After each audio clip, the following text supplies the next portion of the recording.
రబ్డీ గులాబ్ జామున్ కొరకు మనకు ముందుగా అవసరము 1 కప్పు పాలండి. 1 కప్పు పాలు తీసుకున్నాను. ఇక్కడ కడాయి వేడెక్కాక 1 అర స్పూను నెయ్యి వేసేసుకొని మనం పాలు ఇందులో వేసేసుకోవాలి. సిమ్ములో పెట్టుకొని చక్కగా పాలు మనం వేడి చేసేసుకోవాలి. పాలు 1 పొంగు వస్తే సరిపోతుందండి. ఏదైతే నేను పాలు మెజర్మెంట్తో తీసుకున్నానో దానికి సగంలో నేను రవ్వ తీసుకున్నాను. ముద్దలు కాకుండా ఉండలు కట్టకుండా మెల్లిమెల్లిగా రవ్వ వేసుకుంటూ మనము పాలల్లో కలుపుకోవాలి. ఉప్మాకైతే ఎలాగ వేసుకుంటామో అలాగే చూసుకోవాలి, ముద్దలు కట్టకుండా. పాలు ఎగినైతే వేసారో మీరు దానికి సగంలో మీరు రవ్వ తీసుకోవాలి. ఇలా మెల్లిమెల్లిగా వేసుకుంటూ చూడండి, ముద్దలు కట్టకుండా ఒక చేత్తో రవ్వ వేస్తూ ఇంకో చేత్తో కలుపుతూ మనము ఈ ప్రొసీజర్ అంతా క్లీన్ చేసుకోవాలి.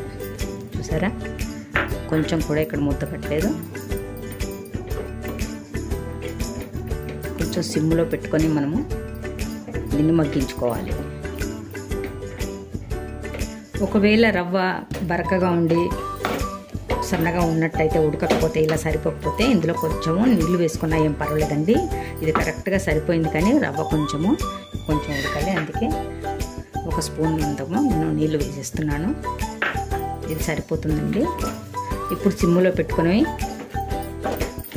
దీన్ని కవర్ చేసేసామంటే చక్కగా ఇది మెత్తబడిపోతుంది.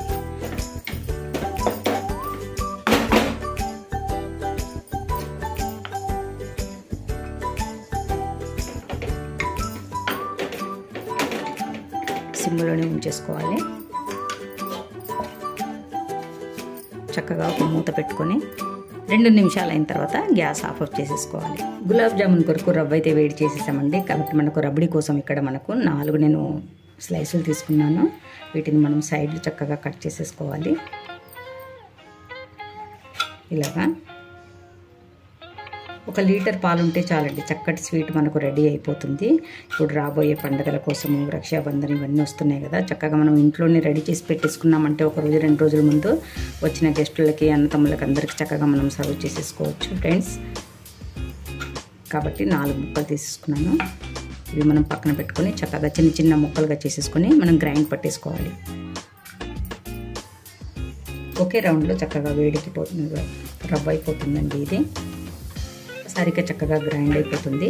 దీన్ని చక్కగా మనం గ్రైండ్ చేసేసుకుందాం. బ్రెడ్ రవ్వ కూడా చక్కగా రబడీ కోసం తయారైపోయిందండి. ఇప్పుడు ఇంకో పాలు మనం చక్కగా పాలు వేడి చేసేసుకోవాలి. 1 కప్పు పాలు నేను రవ్వ కోసం వాడానండి. అంటే 1/2 లీటర్ కొంచెం తక్కువగా ఉన్నాయి. 1/2 లీటర్లో ఇన్ని మిగిలాయి. ఇంకో 1/2 లీటర్ నేను రబడీ కోసం తీసుకొచ్చాను. ఈ పాలు కూడా మనము చక్కగా వేడి చేసుకుందాము. రబడీ కొరకు గ్యాస్ ఆన్ చేసేసానండి. చక్కగా గిన్నె పెట్టుకొని మనము పాలు ఇందులో వేసేసుకోవాలి. 1/2 లీటర్ అనే కాదండి, మనం ఎక్కువ క్వాంటిటీలో చేసుకుంటే మనము లీటర్కి ఎక్కువ కూడా మనం పాలు పోసేసుకోవచ్చు ఇందులో. నేను మాత్రం ఇక్కడ 1/2 లీటర్ వేసాను. 1/2 లీటరు కొద్దిగా రవ్వలో వేసిన కొద్దిగా ఇంకా పాలు ఉన్నాయి, అవి కూడా ఇందులో వేసేస్తాను. మిగిలిన పాలు కూడా ఇందులో వేసేసుకుందాము. కొంచెం మరిగి చిక్కబడుతుంది కాబట్టి దగ్గర పడి కొంచెం తక్కువ అవుతుంది క్వాంటిటీ.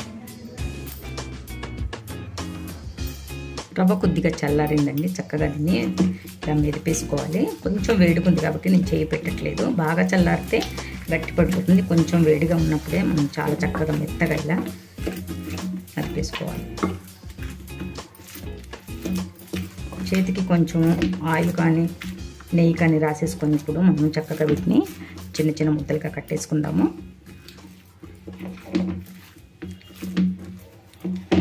ఇప్పుడు కొద్దిగా చల్లారిందండి ఇది. నేను పీట పైన వేసి దీన్ని మీద తెస్తాను. చేతికి కొద్దిగా నేను ఆయిల్ రాసేసుకున్నానండి. చక్కగా పిండి ఎలా తీసుకుంటాము అలా చాలా జిగి వచ్చే వరకు మనం దీన్ని ఇలా తీసుకోవాలి. కొంచెం గోరెచ్చగా ఉందండి. చేతికి కూడా కొంచెం వేడి తగులుతుంది. మరీ చల్లారిపోతే తెలుసు కదండి, ఉప్మా పైన ఇలా ఒక లేయర్ లాంటిది గట్టిగా వచ్చేస్తుందో దీనికి కూడా అలాగే వచ్చేస్తుంది. కాబట్టి మనము కొంచెం గోరువెచ్చగా ఉన్నప్పుడు చక్కగా దీన్ని కలిపేసుకోవాలి.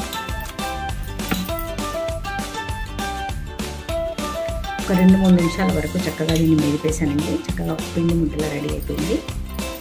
చూడండి ఇలాగా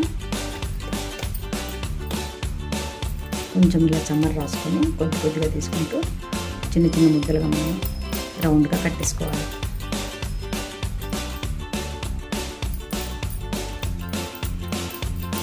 చూడండి చక్కగా గులాబ్ జామున్ కొరకు మనము గులాబ్ జామున్ రబడీ రెడీ అయిపోతుందండి. ఇలా చిన్న చిన్న ముద్దలుగా మన ఇష్టం వచ్చినట్టు సైజులో మనం ముద్దలు కట్టేసుకోవాలి. మీడియం సైజులో కట్టేసాను. కొంతమందికి చాలా చిన్నగా ఇష్టం ఉంటుంది, కొంతమంది ఇలా రౌండ్ షేప్లో పొడవుగా కూడా చేసేసుకుంటారండి ఇలాగా. కానీ నేను మాత్రం ఇప్పుడు రౌండ్గానే చేసేస్తున్నాను. గులాబ్ జామున్ కొరకు చక్కగా ముద్దలు అయితే రెడీ అయిపోయాయి ఫ్రెండ్స్. చూడండి చక్కగా నీట్గా రెడీ అయిపోయాయి. వీటిని పక్కకు పెట్టుకొని ముందుగా రబడీ తయారు చేసుకుందాం. దాని తర్వాత ఇవి మనం ఫ్రై చేసుకోవాలండి. సిమ్లో పెట్టి చక్కగా పాలు మరిగించేసానండి. కొంచెం క్వాంటిటీ కూడా తగ్గింది పాలు మరిగి. ఇందులో ఒక పావు కప్పు పంచదార వేసేస్తున్నాను. మీరు తినేదాన్ని బట్టి స్వీట్ ఉంటుందండి. తక్కువ అనుకుంటే కొంచెం మీరు తగ్గించుకోవాలి స్వీటు. కాబట్టి నేను దీనికి సరిపడా పావు కప్పు నేను పంచదార వేసేసాను. రెండు చక్కగా కలిసిపోయేలా చూసుకోవాలి. దీని తర్వాత బ్రెడ్ రవ్వ మనం ఇందులో కలిపేసుకుందాము. పాలు పంచదార చక్కగా కలిసిపోయండి. కొంచెం ఫుడ్ కలర్ వేసేస్తున్నాను. ఫుడ్ కలర్ లేకపోతే కొంచెం మనం పసుపు పౌడర్ కూడా వేసుకొని మనం కలర్ ఇలా చేసేసుకోవచ్చు. చూడండి లైట్ పసుపు కలర్ వచ్చేసింది చక్కగా. ఏదైతే బ్రెడ్ పౌడర్ ఉందో కొద్దిగా వేసుకుంటూ మనము కలిపేసుకోవాలి.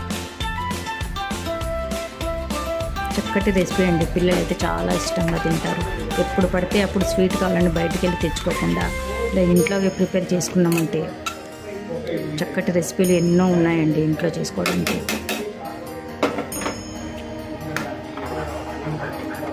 కొంచెం వేడైందంటే చిక్కబడిపోతుంది.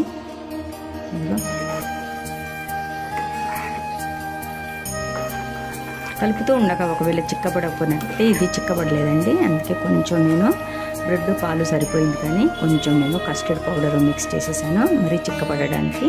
ఏం పర్వాలేదు. ఒకవేళ మీ దగ్గర కస్టర్డ్ పౌడర్ లేనట్టయితే ఒక మిల్క్ పౌడర్ కానీ కొంచెం ఏదైనా పిండి కొంచెం బియ్యం పిండి కూడా కలుపుకొని మనం వేసేసుకోవచ్చండి. ఏం పర్వాలేదు.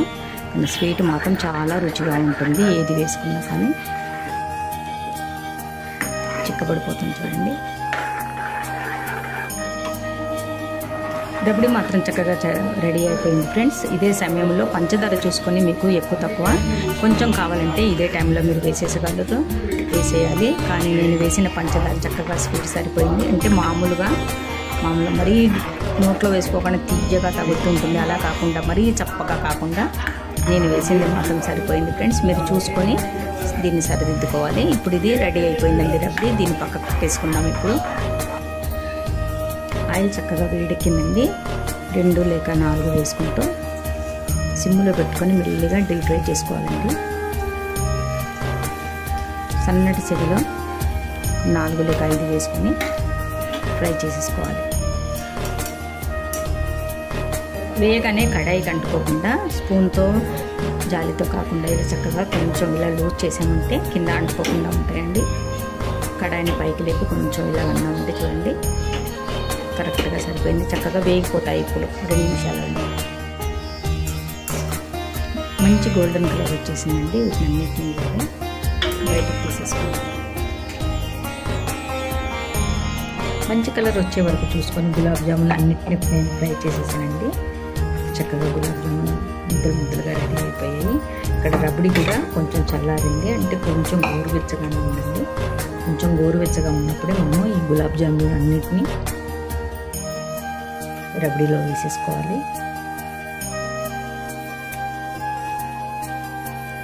చక్కగా గోరువెచ్చగా ఉన్నప్పుడు తినొచ్చు. లేకపోతే వాతావరణం చల్లగా ఉంది కాబట్టి మనం గోరువెచ్చగా ఉన్నప్పుడే సర్వ్ చేసేసుకోవచ్చు. ఒకవేళ ఎండాకాలం కొంచెం ఎండ వేడిగా ఉన్నట్టయితే చక్కగా ఒక 10 నిమిషాలు మనం ఫ్రిడ్జ్లో పెట్టుకొని కూడా మనం తినొచ్చు. పైనుంచి డ్రై ఫ్రూట్స్ అండి. మన ఇష్టం వచ్చిన డ్రై ఫ్రూట్స్ వేసుకోవచ్చు. ఇక్కడ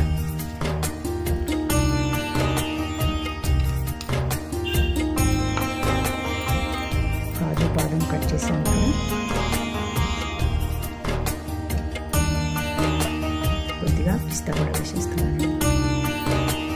వీటిని కలిపి ఇప్పుడు ఒక 10 నిమిషాల పాటు కొంచెం నాననివ్వాలి. గోరువెచ్చగా ఉంది కాబట్టి ఇంకా చాలా సాఫ్ట్గా అయిపోతాయండి ఇవి.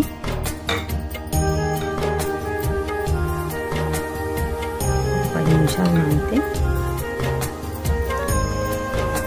చాలా టేస్టీగా రబ్డీ గులాబ్ జామున్ రెడీ.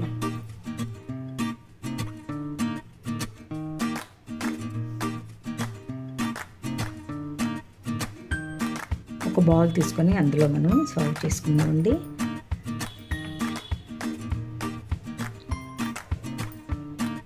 చాలా మంచి స్వీట్ అండి. ఎక్కడో బయటికి వెళ్ళి తెచ్చుకునే బదులు చక్కగా పండగలు వస్తున్నాయి, అందులో మనం ఇలా చేసి పెట్టుకున్నామంటే ఇంటికి వచ్చిన వాళ్ళందరికీ మనం చక్కగా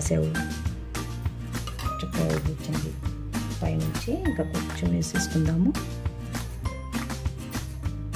చూసారు కదా ఫ్రెండ్స్, ఈరోజు నేను చేసిన రెసిపీ మరో రెసిపీలో తొందరగా కలుసుకోబోతున్నానండి. అంతవరకు సెలవు. చక్కటి గులాబ్ జామున్ అండి, రబ్డీ గులాబ్ జామున్. ఇది అసలు గులాబ్ జామున్ నానిన తర్వాత నోట్లేసుకుంటే చాలా చక్కగా సాఫ్ట్గా అయిపోయాయండి.